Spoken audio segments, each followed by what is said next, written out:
Ever feel like your love life is kind of repeating your childhood, like you're stuck in a loop or something? Oh, totally. Like those relationship patterns keep playing out, even when you try to break free. Exactly. So today, we're diving into a book that might just explain why. Ooh, this is gonna be good. It's called Benno Hodeswell, Why Family Hurts, in English, by psychologist D2. He's brilliant. His insights on family dynamics are spot on, even for those of us not raised in Chinese families. Right. So we'll be unpacking his key ideas and figuring out how they apply to all of us, no matter our background. I'm ready. Okay, so he throws out this idea about two births. Two births. Yeah. First one, pretty straightforward. We're born, right? Makes sense so far. But the second birth, this is where it gets interesting. It's about separating, becoming your own person. Ah. Okay, I'm starting to see where this is going, individuation. We talk about that a lot on the show. Exactly. And he argues that this second birth hinges on two things: love and separation. Ooh, now those two can be a tricky combo, especially when it comes to family. Tell me about it. So we've got these two births, love and separation. How does this all fit together? Well, think about it. Those early relationships, especially with our parents, they shape everything, right? How we view love, security, what to expect from others, it all starts there. Totally. Like those early bonds become the blueprint for all our future relationships. Exactly. But here's the thing. To really thrive, we can't stay tethered to those early dynamics forever. We have to grow beyond them. We can't just stay stuck in that childhood role, even if it felt safe and familiar. Exactly. And that's where things get really interesting, because often, without even realizing it, those early patterns, they follow us straight into our adult relationships. Oh, 100%. Like we're drawn to partners who fit the mold of those early experiences, even if those experiences weren't so great. It's like we're subconsciously trying to heal old wounds or rewrite those not-so-great parts of the script. Like subconsciously searching for a do-over with, like, our ideal parent. You got it. And that's where it can get tricky, because we're bringing all that baggage, those unmet needs, and projecting them onto someone who can never truly fulfill that parental role. And that's a recipe for disaster in a romantic relationship, right? Exactly. A partner isn't a parent, and trying to recreate that dynamic can lead to all sorts of problems, which reminds me of the story of No from the book. Ooh, yes. Give us the key. What happened with Tin? So she falls head over heels for this guy who seems like the perfect, good father, dependable, stable, everything her own dad wasn't. Ah, I see where this is going. Trying to fill that void. Right. And at first, it's amazing, but as the relationship progresses, she starts to feel trapped, suffocated. She's constantly seeking his approval, just like she did with her dad. So she ends up in this childlike role again, even though she's an adult in an adult relationship. Exactly. And it eventually falls apart because she's not connecting with him as an equal. She's stuck in this pattern of seeking approval and validation, just like she did in her childhood. That's heartbreaking, but also so relatable. It's like we can't even see what we're doing because it's so deeply ingrained. That's the thing about these unconscious patterns. They're powerful. You calls this our phenomenal field, that unique lens we each develop based on our past. Okay, phenomenal field. We got to break this down.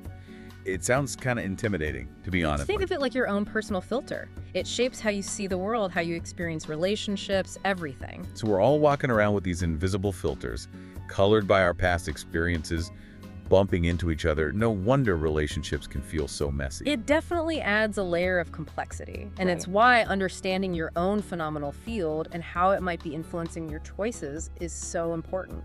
Okay, I'm hooked. We're gonna take a quick break, but when we come back, we're digging deeper into this whole phenomenal field thing. Stay with us. Okay, so we're back. And I gotta say, my mind is still spinning from this whole phenomenal field concept. It's big, right? Like, it reframes so much about how we understand relationship. Totally. It's like suddenly I'm seeing my own patterns everywhere, especially when it comes to family. And that's where things get really juicy. Because often, without even realizing it, we end up recreating those early family dynamics in our adult lives, particularly in our romantic relationships. So we're not just bringing our phenomenal field to the table, we're also subconsciously trying to recreate our childhoods with our partners. In a way, yes. But it goes even deeper than that. He makes this fascinating and perhaps controversial point. He says the strongest relationship in a healthy family isn't actually between parent and child. Wait, seriously? Yeah, I know it sounds counterintuitive. He argues that it's actually the relationship between the partners. Hold on. As someone who's super close with their mom, that's kind of hard to hear. Are you saying our romantic partner should come before our parents? It's not about ranking love or anything like that. It's more about recognizing the foundation. A strong, healthy partnership, it creates a stable base for everything else. It allows for clearer boundaries between generations and ultimately healthier separation. Okay, that makes sense. I can see how enmeshment with parents could really throw things off balance. Right, and a lot of his work focuses on the importance of healthy separation, both from our parents and eventually from our own children. Ooh, there's that second birth idea coming back again. So are you saying that if we haven't fully separated from our parents, we might be more likely to recreate that parent-child dynamic in our romantic relationships, and then that pattern just keeps repeating? Exactly. It's like this chain reaction. Yeah. And Ethiel has some really insightful observations about the pitfalls of unhealthy mother-son relationships and the impact they can have, particularly on daughters-in-law. Okay, now we're getting into the good stuff. In-law drama. Everyone loves a little in-law drama. Right. So imagine this. You've got a mother who's always been extremely involved in her son's life, even into adulthood. And then he gets married. And the daughter-in-law walks in like, hey, I'm here too. Exactly. And suddenly there's this unspoken competition, right? For attention, for validation. It can create so much tension. Especially if everyone's operating from their own phenomenal field. Yeah. And those expectations haven't been discussed. 100%. And it often leads to resentment and conflict, especially if the mother-son relationship hasn't established those healthy boundaries. It's like that saying, a son is a son till he takes a wife, but a daughter's a daughter all her life. Classic, right? But it highlights a real dynamic. And look, it can go both ways. Sometimes it's the daughter-in-law who has trouble letting go of her own family patterns. True. It's not always about the mother-in-law. But it sounds like a big part of this is about understanding where these patterns come from, both in ourselves and our partners. Absolutely. It's about recognizing that everyone involved is operating from their own phenomenal field, shaped by their own experiences and expectations. So how do we do that? How do we avoid replicating these unhealthy dynamics? Yeah. How do we break free from those ingrained patterns and communicate more effectively, especially with family?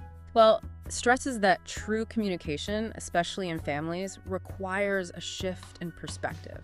It's about prioritizing feelings over facts. That makes sense. But what does that look like in practice? Like, families can be emotional war zones sometimes. How do we stay cool under pressure? It's less about being cool and more about being present and understanding that communication isn't about being right. It's about really listening and trying to see the world through the other person's eyes, even if you don't agree with their perspective. He highlights a few common communication pitfalls we often fall into, but we can unpack those after a quick break. Okay, spill the tea.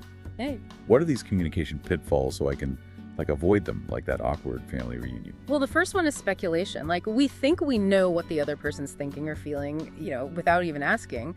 We jump to conclusions. So guilty is charged. My brain, it loves to play psychic detective, and it's usually wrong. Happens to the best of us. But with family especially, we think we know them better than anyone, right? But that can make us blind to what's actually going on. So true. We get so caught up in our own heads, our own interpretations, that we forget to actually listen. Exactly. And that leads us right into pitfall number 2, evaluation. Instead of approaching the conversation with curiosity, trying to understand, we put on our judgy hats. Ooh, I've been there. It's like we're trying to mold our loved ones into some, idealized version of themselves instead of accepting who they are. And that just breeds resentment, right, for everyone involved. And finally, pitfall number 3, giving advice. But I just want to be helpful. Of course, we all do. But sometimes what people really need is just to be heard, not fixed. Less fix-it mode, more feel-it mode. Got it. Exactly. Sometimes jumping in with solutions before someone's even processed their emotions just shuts down the conversation. So instead of immediately offering advice, maybe we should ask ourselves, is this something they need help solving, or do they just need me to listen and understand? Now you're getting it. And the book actually has some really powerful examples of these communication pitfalls playing out in real life. Have you ever had that experience where you're trying to communicate something important, but the other person's just not getting it? Oh, all the time. It's like talking to a brick wall. Right. So Aishel talks about this one woman who's convinced her husband's having an affair because he gets upset whenever she mentions spending time with male colleagues. Oh, no. I see where this is going. Communication shutdown. Exactly. She is so focused on her own anxieties and suspicions that she's totally missing what's actually going on with him. Insecurity. He's not threatened by her colleagues. He's actually feeling inadequate. Wow. That is a classic communication breakdown.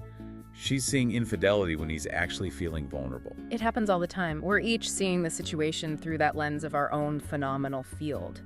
Another example he gives is this woman. She constantly criticizes her husband, thinking she's doing it for his own good, to push him to be more successful. I've been there. Sometimes, even well-intentioned criticism can feel like a punch to the gut. Totally.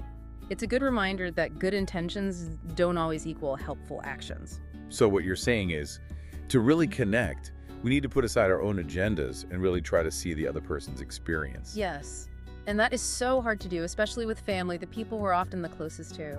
It all comes back to recognizing that our truth, our experience, isn't the only truth.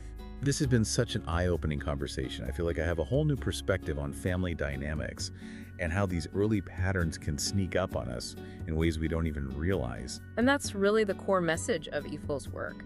To build healthier, happier relationships, we need to let go of the need to be right. We have to let go of that need to control or to fix everything. It's about meeting our loved ones where they are, with empathy and understanding. It's about connection, not control. I love that. And, it makes me think about something else you talks about, letting go in the sense of allowing our children to separate and create their own families, just like we, hopefully, were able to do with our own parents. It's a lifelong process, that letting go. It really is.